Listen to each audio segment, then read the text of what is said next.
Alright, nothing like jumping headfirst into the deep end, is there, Grimm? That's because we're going to start our investigation of Sekiro with one of the biggest questions in the game. Just what is the Divine Dragon and where exactly in the West did it come from? And perhaps more importantly, what could this mean for a potential sequel? Before I begin in earnest though, I would like to use this chance to explain exactly what makes Sekiro such a unique game experience to me. You see, there are plenty of games which make use of Japanese folklore. It makes sense after all. It's only natural that they would include tales from their mythology and history in the games they create. But Sekiro is a different kind of beast. It includes and blends so many different aspects of Japanese myth and history that almost every part of the game can be traced to some specific piece of Japanese folklore.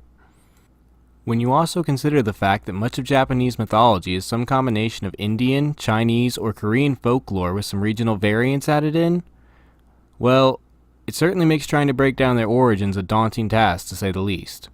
And the Divine Dragon is a perfect representation of that. But I'm getting a bit ahead of myself here. Let's first take a step back and look at what we know about the Divine Dragon from the game itself.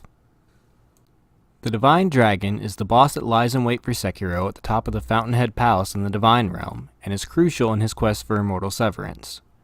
Right away, this boss stands out as a fairly fantastical encounter even compared to the other enemies Sekiro must face. To even begin the battle, Sekiro must first pray at the shrine at the top of the Fountainhead Palace to be spirited away to the Divine Realm. But before he can face the Divine Dragon, he must first battle the Old Dragons of the Tree, a group of strange wooden creatures with human faces who cough up poison and seem to sprout up endlessly. After slaying enough of these old dragons though, the fight with the Divine Dragon truly begins. Towering over Sekiro, the Divine Dragon is a gigantic one-armed dragon that wields a giant seven-pronged sword and which seems to spring forth from the giant cherry blossom tree at its base.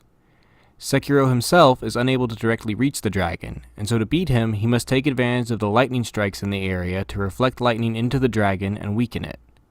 After doing so enough times, Sekiro is then able to approach the Divine Dragon and use the mortal blade to slice the dragon's eye and receive the gracious gift of tears.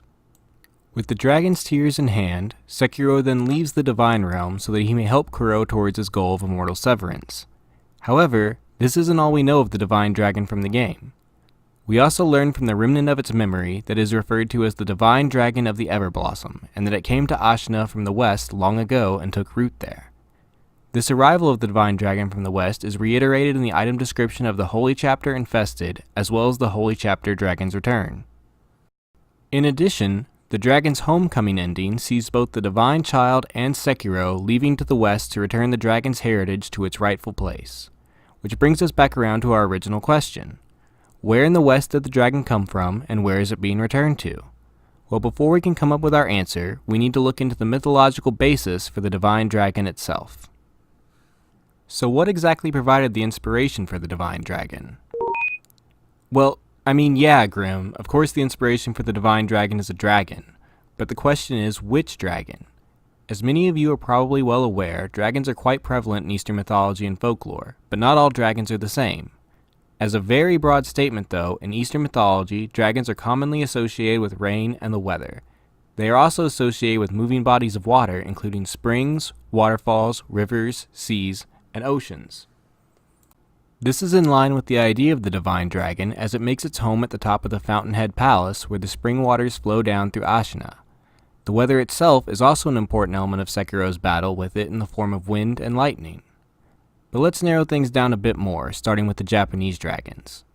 So when it comes to the Japanese dragons, there are two in particular worth looking into, Seiryu and Mizuchi. Seiryu is otherwise known as the Azure Dragon, and is one of the four guardian spirits that in Japanese folklore protect specific locations such as Kyoto. Seiryu from the east, Suzaku from the south, Byakko from the west, and Ginbu from the north.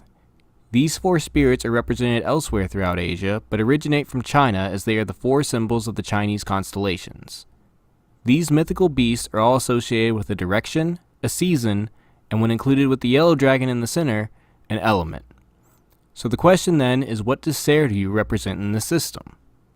Clearly Seiryu is representative of the east, but it also represents the element of wood as well as the spring season.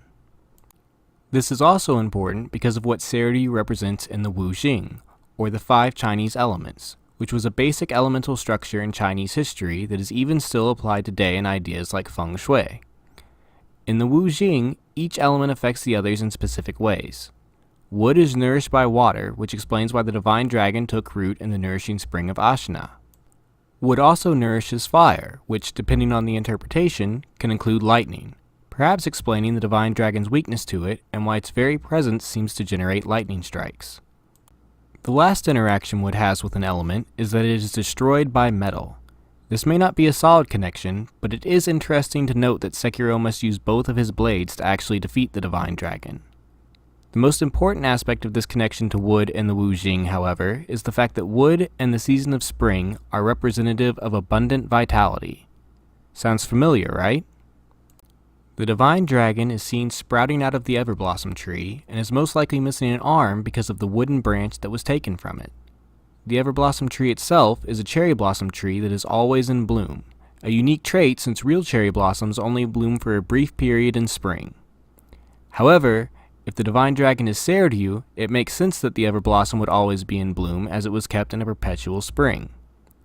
This would also help explain why those with the dragon's heritage are able to grant endless vitality to those they choose through their immortal oath, since they are receiving the heritage of Seiryu itself. Now what about the other dragon I mentioned earlier, Mizuchi? Well, Mizuchi is more of a classification or type of dragon in Japanese mythology, but one in particular was a dreaded dragon mentioned in the Nihon Shoki, the Chronicles of Japan, that was capable of breathing a potent venom that could poison and kill any that dared tread near its watery domain. That particular Mizuchi was slain by a man named Agatamori, but we can see the unique traits of the Mizuchi applied to the old dragons of the tree and the poisonous clouds that they hack up. Perhaps unsurprisingly, this dragon is also connected to Chinese myth, as texts about a kind of Chinese dragon known as a Zhao, when read incorrectly by the Japanese, could actually be read as Mizuchi. Well, with that we seem to have a pretty open and shut case, right? It seems fairly obvious that the Japanese dragons which provided a basis for the divine dragon both originated from Chinese sources, so when they refer to the West, they must be referring to China, right? Well, no, not necessarily. Let's take a quick look at the physical features of the divine dragon again. To start, it's a fairly serpentine kind of dragon that was common in Eastern mythology as opposed to the more stocky kinds of dragons that are prevalent in Western mythology, so its origins must come from somewhere in Asia. It's also interesting that the claws on each of its hands... What's that, Grimm? Right, the sword. So if you look at the sword, you'll see that it's actually holding the sword in a hand which has 4 claws. This may seem like a minor detail to notice, but when it comes to identifying dragons in Asian mythology, the number of claws can actually be quite crucial. You see, the Long, or Chinese dragon, is usually depicted with 5 claws on each foot. Meanwhile, the Ryu, or Japanese dragon, is more commonly depicted with 3 claws. So why does the divine dragon have 4 then? Well, the Yong, or Korean dragon, has 4 claws, which may indicate a more Korean origin for the divine dragon. Okay, Grimm, we'll talk about the sword. Grimm is right though. The sword the divine dragon wields is a very unique sword. It's clearly modeled on the Shichishito, or 7-branch sword, which is an important Japanese artifact and a strange sword with 6 branch-like protrusions that jut from it that was most likely of ceremonial importance. The sword is an important artifact because it was gifted by the king of Pekja, a Korean kingdom, to a Yamato ruler, and is even mentioned in the Nihon Shoki. Strengthening this Korean connection is the fact that there were similar tree or antler-like designs in other Korean artifacts from the time period. So in that case, it seems to indicate that the divine dragon itself is from Korea, correct? I mean, if it looks like a Yong, acts like a Yong, and swings a giant Korean sword at you like a Yong, then it's a Yong, right? Well, let's talk about trees for a moment. Yes, Grimm, I did say trees. And no, I did not just suddenly decide to become a botanist. This is actually an important part of the discussion. You see, the Everblossom itself is clearly based on a cherry blossom, as I said before. So during my research, I thought that perhaps rather than looking at the dragon's origins, I might instead look for the real-life origins of the cherry blossom tree.